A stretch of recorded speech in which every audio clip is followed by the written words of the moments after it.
नमस्कार दोस्तों, आइए जानते हैं आज राजस्थान की बड़ी खबरें। आज की पहली खबर है कि लव जिहाद मामला पेशी में वकीलों ने आरोपियों के जड़े थप्पड़ नाबालिग छात्राओं से लव जिहाद के मामले में गिरफ्तार 6 आरोपियों को विजयनगर थाना पुलिस ने मंगलवार शाम अजमेर की विशेष पॉक्सो कोर्ट संख्या 1 में पेश किया, जहां से उन्हें 4 दिन के पुलिस रिमांड पर सौंपा। कोर्ट से बाहर निकलने के दौरान आरोपियों पर वकीलों का गुस्सा फूट पड़ा। उन्होंने आरोपियों की पिटाई कर दी। इस दौरान कोर्ट परिसर में भगदड़ का माहौल हो गया। आंगनबाड़ी केंद्रों पर बच्चों को अब हफ्ते में 5 दिन दूध मिलेगा। डिप्टी सीएम दिया कुमारी ने ऐलान किया कि मुख्यमंत्री अमृत आहार योजना के तहत आंगनबाड़ी पर आने वाले 3 से 6 साल के बच्चों को हफ्ते में 5 दिन दूध मिला करेगा। अभी तक सिर्फ 3 दिन ही दूध मिलता है। आने वाले वर्ष से ये घोषणा लागू होगी। इसके लिए कुछ 200 करोड़ रुपए खर्च होंगे। नगर निगम की गाड़ी चलाने के लिए रिश्वत मांगी। जयपुर एसीबी की टीम ने आज जयपुर नगर निगम ग्रेडर के मानसरोवर जोन का गैराज शाखा में तैनात समय पालक को 1500 लेते ट्रेप किया। आरोपी गैराज में तैनात संविदा पर लगे डंपर ड्राइवर से प्रतिदिन 100 रुपए की रिश्वत मांग रहा था। परिवादी आरोपी के द्वारा प्रतिदिन दी जा रही धमकी के चलते एसीबी मुख्यालय पहुंचा। एसीबी को शिकायत दी। एसीबी ने शिकायत का सत्यापन कराया और आज आरोपी को 1500 लेते हुए गिरफ्तार किया। भजनलाल सरकार ने पेंशन को लेकर बजट में की बड़ी घोषणा। वित्त मंत्री दिया कुमारी ने सदन में बजट पेश करते हुए पेंशन राशि में वृद्धि का ऐलान किया। इस दौरान उन्होंने कहा कि आगामी वर्ष से अल्प आय वर्ग के बुजुर्ग व्यक्तियों, एकल नारियों, विधवाओं तथा लघु एवं सीमांत कृषकों को मिलने वाली पेंशन राशि बढ़कर 1250 रुपये प्रतिमाह दी जाएगी। थप्पड़ कांड में नरेश मीणा की जमानत पर सुनवाई। फिर टली देवली उनियारा विधानसभा उपचुनाव में समरावता प्रकरण में एसडीएम के थप्पड़ मारने के आरोपी निर्दलीय प्रत्याशी नरेश मीणा की जमानत याचिका पर मंगलवार को हाई कोर्ट में सुनवाई एक बार फिर टल गई। यह तीसरी बार है जब नरेश मीणा की जमानत याचिका पर सुनवाई टली है। इससे पहले हाई कोर्ट से इस केस में 2 बार सुनवाई की तारीख मिल चुकी थी, लेकिन सुनवाई का नंबर नहीं आया था। मंगलवार को फिर हाई कोर्ट से सुनवाई के लिए तारीख मिली थी, लेकिन सुनवाई का नंबर नहीं आया। अब न्यायाधीश ने जमानत याचिका पर सुनवाई की अगली तारीख 24 फरवरी दी है। अमित गोयल बने जयपुर शहर बीजेपी जिला अध्यक्ष। राजस्थान में भारतीय जनता पार्टी इस समय संगठन के चुनावों में जुटी हुई है। इसी कड़ी में अमित गोयल को सर्वसम्मति से जयपुर शहर का जिला अध्यक्ष बनाया गया है। इसके साथ ही बीजेपी में 40 जिलाध्यक्ष पदों में से 40 का चुनाव पूरा हो चुका है, जबकि 4 जिलों में अभी भी चुनाव बाकी है। इन शेष जिलों में जोधपुर उत्तर, झुंझुनू, दौसा और धौलपुर शामिल हैं। जयपुर शहर के जिला अध्यक्ष पद के लिए करीब 14 दावेदारों ने नामांकन फॉर्म भरे थे। सिविल लाइंस स्थित सामुदायिक केंद्र में निर्वाचन अधिकारी ने सभी दावेदारों की सुनवाई की और अमित गोयल को सर्वसम्मति से जिला अध्यक्ष चुना गया। मंदिरों और पुजारियों के लिए बड़ा मानदेय। इस बार के बजट में मंदिरों और पुजारियों के लिए भी बड़ी घोषणाएं की गई हैं। भोग की राशि 3000 रुपये कर दी गई। पुजारियों का मानदेय 7000 रुपये किया गया। जयपुर में गोविंद देवजी कला महोत्सव का आयोजन होगा, जिस पर 50 करोड़ रुपए खर्च किए जाएंगे। जलदाय विभाग की जल कनेक्शन पर बड़ी घोषणा। जलदाय विभाग ने पूरे राज्य में जल कनेक्शन जारी करने के लिए 8100 रुपए शुल्क की नई व्यवस्था लागू करने की घोषणा की है। जयपुर शहर में यह व्यवस्था 1 मार्च से लागू होगी। जल कनेक्शन जारी करने के लिए फर्म का चयन करने की प्रक्रिया को अंतिम रूप दिया जा रहा है। अतिरिक्त मुख्य अभियंता शुभांशु दीक्षित ने बताया कि उपभोक्ताओं को अब किसी भी प्रकार की अनुमति लेने के लिए निगम या जेडीए के दफ्तरों के चक्कर नहीं लगाने होंगे। इसके अलावा जिस फर्म को कनेक्शन का कार्य सौंपा जाएगा, वह 1 साल तक कनेक्शन के रखरखाव की जिम्मेदारी भी उठाएगी। मुख्यमंत्री अनुप्रति कोचिंग योजना में आवेदन की तिथि 23 फरवरी तक बढ़ाई। राजस्थान सरकार ने प्रदेश के विद्यार्थियों के लिए एक और सुनहरा अवसर प्रदान किया है। मुख्यमंत्री अनुप्रति कोचिंग योजना के तहत छात्रों को विभिन्न प्रोफेशनल और प्रतियोगी परीक्षाओं की तैयारी के लिए निःशुल्क कोचिंग प्राप्त करने का मौका मिलेगा। पहले से निर्धारित आवेदन की अंतिम तिथि 15 फरवरी थी, जिसे अब बढ़ाकर 23 फरवरी कर दिया गया है। 150 यूनिट तक मुफ्त बिजली। बजट में राज्य सरकार ने 150 यूनिट तक मुफ्त बिजली देने का ऐलान किया है। इसके तहत गरीब और मध्यम वर्गीय परिवारों के घरों पर सोलर प्लेट लगाई जाएगी। जिन घरों में सोलर प्लेट लगाने की जगह नहीं है, वहां सामुदायिक सोलर प्लांट स्थापित किए जाएंगे। वहीं 5 लाख नए घरेलू बिजली कनेक्शन और 5000 नए कृषि कनेक्शन दिए जाएंगे। नई आबकारी नीति लागू। राज्य सरकार ने प्रदेश में नई आबकारी नीति लागू कर दी है, जिसमें कई बदलाव किए गए हैं। इसके चलते नई आबकारी नीति में अलवर सहित अन्य सभी जिलों का राजस्व लक्ष्य भी बढ़ना तय है। अलवर जिले की बात करें तो वित्तीय वर्ष 2024 से 25 में आबकारी विभाग को ओवरऑल 466 करोड़ रुपए का राजस्व लक्ष्य दिया हुआ है। नई आबकारी नीति तय होने के बाद आगामी वित्तीय वर्ष 2025 से 26 में अलवर जिले में आबकारी विभाग को शराब के उठाव का लक्ष्य 313 करोड़ रुपए निर्धारित किया गया है, जबकि वित्तीय वर्ष 2024 से 25 में शराब के उठाव का लक्ष्य 286 करोड़ निर्धारित है, जिसे देखते हुए विभाग का ओवरऑल राजस्व लक्ष्य भी आगामी वित्तीय वर्ष बढ़ाया जाना तय है। हरियाणा मध्य प्रदेश के साथ हुए समझौतों से राजस्थान को होगा खूब फायदा। राज्य जल मंत्रियों के दूसरे अखिल भारतीय सम्मेलन वाटर विजन 2043 का आगाज मंगलवार को उदयपुर में हुआ। उद्घाटन सत्र में केंद्रीय जल शक्ति मंत्री CR पाटिल ने कहा कि पूर्व PM अटल जी ने कहा था कि तीसरा विश्व युद्ध पानी के लिए होगा। मैं कहता हूं कि तीसरा विश्व युद्ध हुआ तो भी उसमें भारत कहीं नहीं होगा। जयपुर पुलिस ने यूट्यूबर एल्विश यादव को भेजा नोटिस। जयपुर कमिश्नरेट पुलिस ने यूट्यूबर एल्विश यादव को पूछताछ के लिए बुलाया है। पुलिस ने एल्विश यादव को इलेक्ट्रॉनिक माध्यम से नोटिस तामील करवाया। यूट्यूबर एल्विश ने हाल ही में सोशल मीडिया पर एक वीडियो अपलोड किया और उसमें खुद एक वाहन में बैठा है। उस वाहन के आगे एक पुलिस वाहन चल रहा है। एल्विश ने पुलिस वाहन को खुद को एस्कॉर्ट सुविधा देने वाला बताया। इसके बाद जयपुर पुलिस ने साइबर थाने में एल्विश के खिलाफ झूठा प्रचार करने का मामला दर्ज किया। पुलिस ने कहा कि सड़क पर जाते हुए पुलिस वाहन के पीछे खुद का वाहन लगाने और उसका वीडियो बनाकर सोशल मीडिया पर डाला है। इसी संबंध में पुलिस ने एल्विश को नोटिस भेजा है। राजस्थान में विभागों से आउट होंगी अब इवेंट कंपनियां। राजस्थान में सरकारी विभागों में छोटे बड़े आयोजनों, बैठकों और कॉन्फ्रेंस के नाम पर इवेंट कंपनियों को लाखों रुपए का भुगतान करने पर अब सरकार सख्त होने जा रही है। अब इन इवेंट कंपनियों को सरकारी सिस्टम से बाहर करने की तैयारियां शुरू कर दी गई हैं। पर्यटन निगम अब सरकार के बड़े आयोजनों, बैठकों और कॉन्फ्रेंस को सरकारी रेट पर कम खर्च में आयोजित करेगा। इसके लिए इवेंट कंपनियों का चयन कर एक पैनल बनाने का काम पर्यटन निगम में चल रहा है। निगम के अधिकारियों ने पिछले 2 दिनों में 20 इवेंट कंपनियों के प्रेजेंटेशन देखे हैं।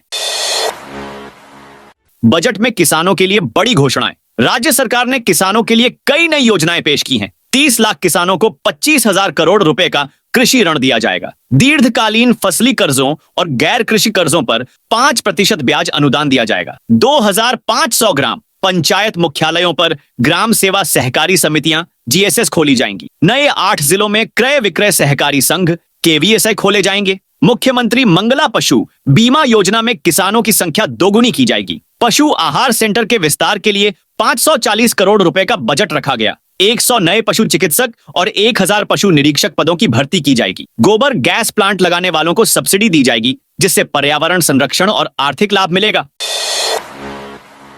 पटवारी भर्ती परीक्षा की विज्ञप्ति आज होगी जारी। राजस्थान में पटवारी भर्ती परीक्षा को लेकर खुशखबरी आई है। पिछले लंबे समय से राजस्थान के कई बेरोजगार पटवारी भर्ती परीक्षा का इंतजार देख रहे थे। राजस्थान कर्मचारी चयन बोर्ड ने बताया कि पटवारी भर्ती परीक्षा की विज्ञप्ति 19 फरवरी यानी बुधवार को जारी की जाएगी। रीट 2025 के लिए आज जारी होगा एडमिट कार्ड। राजस्थान शिक्षक पात्रता परीक्षा के लिए एडमिट कार्ड आज 19 फरवरी 2025 को जारी किया जाएगा। उम्मीदवार अपने प्रवेश पत्र राजस्थान बोर्ड की आधिकारिक वेबसाइट से डाउनलोड कर सकेंगे। इस परीक्षा में 14 लाख से अधिक अभ्यर्थियों ने आवेदन किया है। परीक्षा में भाग लेने के लिए ऑनलाइन एडमिट कार्ड डाउनलोड करना अनिवार्य होगा। रीट 2025 एग्जाम 27 और 28 फरवरी को आयोजित होगी। 51 रोडवेज बस चालकों की भर्ती। राजस्थान रोडवेज की बसें अब भूतपूर्व सैनिक चलाते नजर आएंगे। राजस्थान राज्य पथ परिवहन निगम की ओर से प्रदेश भर में अनुबंधित चालकों की भर्ती की जाएगी, जिसमें निगम द्वारा राज्य सरकार से मान्यता प्राप्त पंजीकृत संस्था या भूतपूर्व सैनिकों की सहकारी समिति से चालक लिए जाएंगे। राजस्थान राज्य पथ परिवहन निगम जयपुर मुख्यालय की उप महाप्रबंधक प्रशासन निशा ने इस संबंध में आदेश जारी किए हैं, जिसके तहत प्रदेश के 51 आगारों के लिए 1200 अनुबंधित चालकों की भर्ती की जाएगी। निगम द्वारा राज्य सरकार से मान्यता प्राप्त पंजीकृत संस्था या भूतपूर्व सैनिकों की सहकारी समिति से 1 साल के अनुबंध पर चालकों की भर्ती की जाएगी। भर्ती की पूरी प्रक्रिया ई-बोली के माध्यम से की जाएगी। इसमें अलवर जिले के अलवर व मत्स्यनगर आगार में भी 51 चालक भर्ती किए जाएंगे।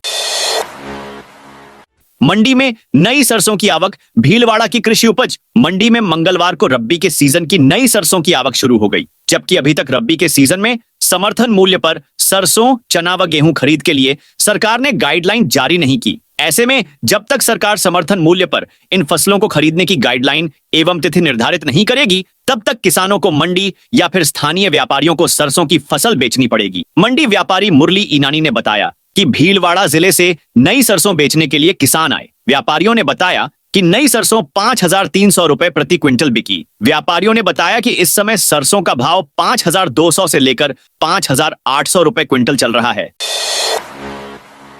मरीजों का डेटा अब एक कार्ड में रजिस्टर्ड रहेगा। प्रदेश के डायबिटीज, ब्लड प्रेशर, हार्ट, चर्म रायक सहित 9 नॉन कम्युनिकेबल डिजीज के मरीजों का डेटा अब एक कार्ड में रजिस्टर्ड रहेगा। चिकित्सा एवं स्वास्थ्य विभाग ने इसके लिए एनसीडी कार्ड, एनसीडी पासपोर्ट जारी किया है। इस कार्ड में मरीज की पूरी केस हिस्ट्री रहेगी। एक तरह से ये कार्ड चलती फिरती मरीज की डायरी आएगी। एनसीडी की बीमारियां के मरीज जैसे ही अस्पताल या डिस्पेंसरी में आएंगे, चिकित्सक मरीज आए काय कार्ड बनाकर देंगे। इस एनसीडी पासपोर्ट कार्ड का आभा कार्ड से लिंक किया जा रहा है। अभी तक केवल एनसीडी के मरीजों की रिपोर्ट बनाने के लिए एक टीम अलग बना रखी थी। ये दवाइयां लेने के दौरान रजिस्टर में एंट्री करते थे। अब इस कार्ड के जरिए ऑनलाइन रजिस्टर्ड आएंगे।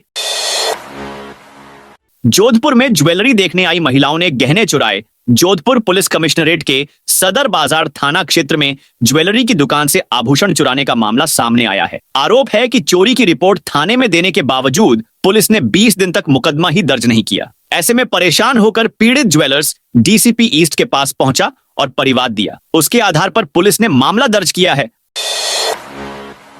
बाड़मेर में मार्च अप्रैल जैसी गर्मी। बाड़मेर में लगातार मौसम बदल रहा है। इन दिनों मार्च अप्रैल जैसी गर्मी पड़ रही है। रात का पारा 20 डिग्री से आसपास चल रहा है। वहीं अधिकतम पारा 36 डिग्री तक पहुंच गया है। गर्मी से किसानों की चिंता बढ़ गई है। बुधवार को सुबह के समय हल्की ठंड का असर देखने को मिला। आसमान में बादलों की आवाजाही हो रही है। तेज धूप खिलने के साथ गर्मी बढ़ गई। मौसम विभाग ने पश्चिमी विक्षोभ एक्टिव होने से आगामी 24 घंटों में बारिश की संभावना बताई है। 21 से हवाएं चलने से पारे में गिरावट आएगी। एग्रीकल्चर ऑफिसर एग्जाम 20 फरवरी को राजस्थान लोक सेवा आयोग की ओर से कृषि अधिकारी, कृषि विभाग प्रतियोगिता परीक्षा 2024 का आयोजन 20 अप्रैल 2025 को करवाया जाना प्रस्तावित है। अभ्यर्थियों को इस परीक्षा के लिए आवेदन फॉर्म में आज यानी 19 फरवरी से 25 फरवरी 2025 तक संशोधन का अवसर दिया है। इसमें अभ्यर्थी का नाम, पिता का नाम, फोटो, जन्म तिथि व जेंडर के अतिरिक्त अन्य संशोधन ऑनलाइन कर सकेंगे। इसकी विस्तृत सूचना आयोग की वेबसाइट पर उपलब्ध है। इस दौरान निर्धारित योग्यता नहीं होने के बावजूद आवेदन करने वाले कैंडिडेट्स फॉर्म विड्रॉ भी कर सकेंगे। जैसलमेर में आज बारिश का येलो अलर्ट। जैसलमेर जिले में लगातार तापमान में उतार चढ़ाव का दौर चल रहा है। बुधवार को अचानक मौसम में बदलाव देखा गया और आसमान में बादल छाए, जिससे ठंडक का असर बढ़ गया। मौसम विभाग के अनुसार एक कमजोर पश्चिमी विक्षोभ के प्रभाव से जिले में बुधवार को कहीं कहीं बारिश होने की संभावना है। साथ ही तापमान में 1 से 2 डिग्री की गिरावट होने की संभावना है। मौसम विभाग ने जिले में बुधवार को बारिश का येलो अलर्ट भी जारी किया है। महाकुंभ के कारण राजस्थान की 10 ट्रेन कैंसिल की गईं। महाकुंभ के चलते रेलवे ने प्रयागराज और पूर्वी भारत की ओर जाने वाली कई ट्रेनों को कैंसिल कर दिया है। जयपुर, जोधपुर, अजमेर और बीकानेर से चलने वाली 10 ट्रेनें रद्द की गई हैं। इससे यात्रियों को असुविधा हो सकती है। वहीं एक ट्रेन के रूट में भी बदलाव किया गया है।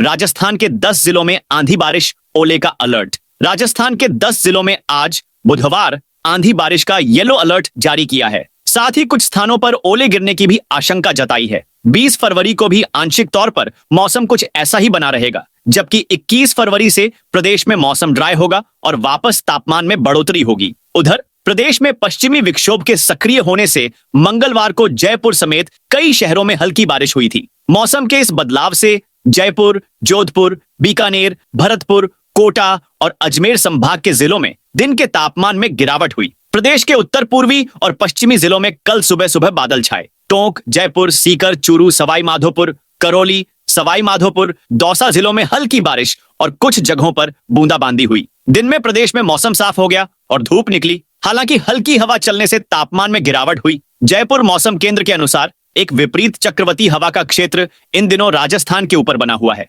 जिसके असर से राज्य के मौसम में यह बदलाव आया है। 19-20 फरवरी से एक और नया विक्षोभ सक्रिय होने से पूर्ण बीकानेर, जयपुर, भरतपुर संभाग मेघ गर्जन के साथ बारिश की प्रबल संभावना है। जोधपुर सहित 3 शहरों में 575 करोड़ से बनेंगी सड़कें। राज्य सरकार का दूसरा बजट बुधवार को पेश हो रहा है और इससे जोधपुर शहर को भी कई सौगातें मिल रही हैं। इनमें सबसे अहम है जोधपुर, अजमेर, कोटा की 575 करोड़ की लागत से सड़कें बनाने की घोषणा। इसके साथ ही 2 लाख गरीब परिवारों को पट्टे देने की घोषणा भी की गई है। इसके लिए सूरसागर विधायक देवेंद्र जोशी ने भी कच्ची बस्तियों के नियमन को लेकर विशेष योजना बनाने की मांग की थी, जो बुधवार को हुई बजट घोषणा से पूरी होने की उम्मीद है।